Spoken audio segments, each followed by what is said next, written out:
Hasnat আব্দুল্লাহর middle finger দেখানো এটি একটি অসভ্যমূলক আচরণ। এই মিডল ফিঙ্গার দেখা একটা এমপি, এটা অশোভনমূলক আচরণ আমার কাছে মনে হয়েছে। জেনজিকে তারা ধারণ করে বাংলাদেশের শিষ্টাচার বহির্ভূত এই মিডল ফিঙ্গার দেখানো। তো সে যে আজকে মিডল ফিঙ্গার দেখা লীগ নেতাদের যে বুঝাইলো, ঠিক আছে, আপনি ভাষা দিয়ে বুঝাইতে পারতেন, কথা দিয়ে বুঝাইতে পারতেন, মিডল ফিঙ্গার দিয়ে আপনি কি বুঝাইলেন? জেনজিরা এই ধরনের রাজনীতি দেখতে চায় না। যে আমরা চাই বাংলাদেশে এরকম অসৌজন্যমূলক, যাতে কোনো শিষ্টাচার বহির্ভূত কোনো কিছু যাতে কেউ না করে। অবশ্যই আমরা একটি সভ্য জাতি চাই, যেই জাতির কাছ থেকে মানুষ সভ্যতা শিখবে।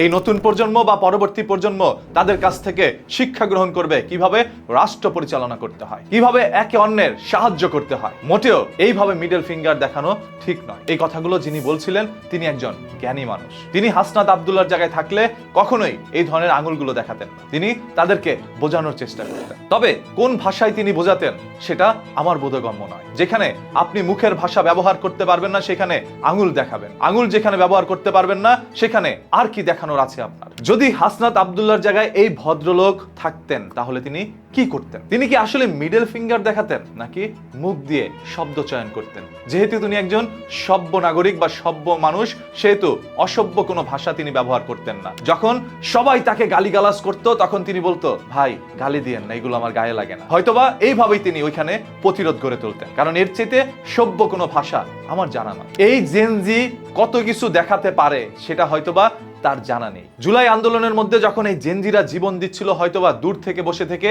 এই বড় ভাই বলছিল, বাজান তোমরা একটু আস্তে আস্তে জীবন দাও, এত দ্রুত দিও না। বা দূর থেকে বলছিল, বাজান তোমরা যাও, সামনের দিকে যাও। এইভাবে বলে বলে হয়তোবা তিনি মানুষকে সাহস যোগাচ্ছিলেন। এই সভ্য ভাইয়ের কাছ থেকে আপনারা কি চান একটু কমেন্ট করে জানান। আমি তার সাথে একমত যে হাসনাত আব্দুল্লাহ এরকম একটি জিনিস দেখানো মোটেও ঠিক হয়নি, কারণ তিনি এখন একজন মাননীয় সংসদ সদস্য বা একজন এমপি। একজন এমপির কাছ থেকে এরকম কোনো কিছু মানুষ প্রত্যাশা করে না। তবে ভুলে গেলে চলবে না, হাসনাত আব্দুল্লাহ শুধু একজন এমপি নন, তিনি জেনজি নেতা। একজন জেনজি নেতা আসলে কি এইভাবে মিডল ফিঙ্গার দেখাতে পারেন কিনা সেটা কমেন্ট করে জানাবেন।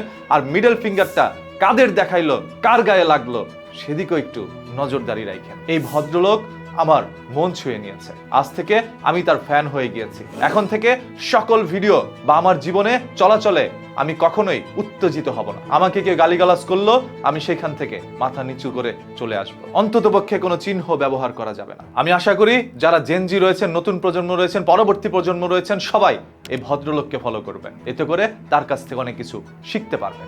আমার কাছে খুবই লজ্জা লাগে বা খুবই দুঃখ লাগে, হাসনাত আব্দুল্লাহর মতো একজন মানুষ সংসদে গিয়েছে, মানুষের ভোটে নির্বাচিত হয়ে কোনো আসনে তিনি পরাজিত হন নাই। সেই জায়গায় এইরকম একজন শিক্ষিত ভদ্র সভ্য মানুষ সংসদের আশেপাশেও যেতে পারেন না। এদেরকে বসানো উচিত সংসদে, তাহলেই শিখতে পারবে এই নতুন প্রজন্ম নতুন কিছু। সর্বশেষ হাসনাত আব্দুল্লাহকে যে আওয়ামী লীগ গালিগালাজ করেছে, ডিম নিক্ষেপ করেছে, সেই আওয়ামী লীগকে মিডল ফিঙ্গার দেখানো এবং ডিম সিদ্ধ করে দিবে নাকি ভাজা করে দিবে সেরকম কথা বলা হাসনাত আব্দুল্লাহর জন্য আসলে কি শোভনীয় নাকি সেই জিনিসটি নিন্দনীয়? কমেন্ট করে আপনার মূল্যবান মতামত জানাবেন।